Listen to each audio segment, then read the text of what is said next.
Module 4 Chapitre 1 Structure du marché d'échange. À titre de comparaison, examinons d'abord un marché que la plupart des gens connaissent probablement très bien, le marché boursier. Voici à quoi ressemble la structure du marché boursier. De par sa nature même, le marché boursier a tendance à être très monopolistique. Il n'y a qu'une seule entité, un seul spécialiste qui contrôle les prix.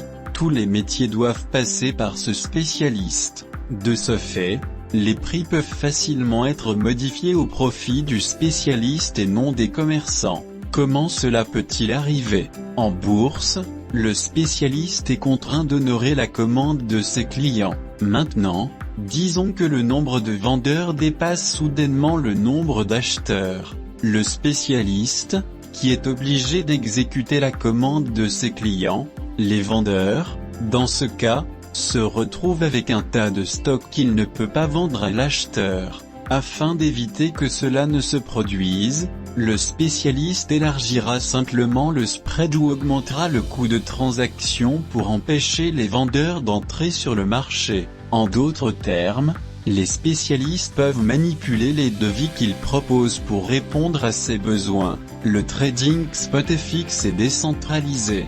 Contrairement à la négociation d'actions ou de contrats à terme, vous n'avez pas besoin de passer par une bourse centralisée comme la bourse de New York avec un seul prix. Sur le marché d'échange, il n'y a pas de prix unique pour une devise donnée à tout moment, ce qui signifie que les cotations des différents courtiers en devises varient. Cela peut être écrasant au début, mais c'est ce qui rend le marché d'échange si génial.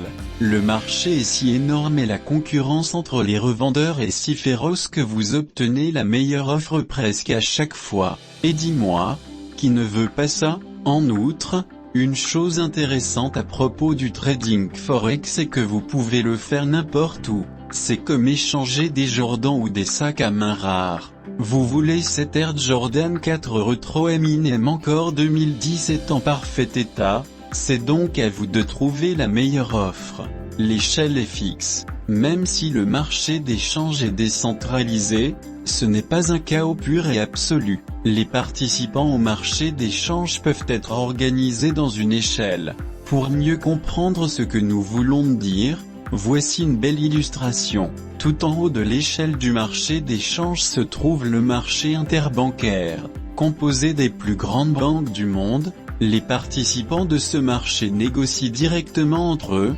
bilatéralement, ou par l'intermédiaire de courtiers vocaux ou électroniques, comme EBS Market et Reuters Matching. La concurrence entre les deux sociétés, EBS et Reuters maintenant rebaptisées Refinitiv, est similaire à Coke et Pepsi. Ils sont dans une bataille constante pour les clients et essaient continuellement de se surpasser pour des parts de marché. Alors que les deux sociétés proposent la plupart des paires de devises, certaines paires de devises sont plus liquides sur l'une que sur l'autre. Pour la plateforme EBS, EURUSD, USDJPY, EUROJPY, EUROCHF et USDCHF sont plus liquides. Pendant ce temps, pour la plateforme Reuters, GBP-USD, EUROGBP, USDK, OUSD et NZD-USD sont plus liquides.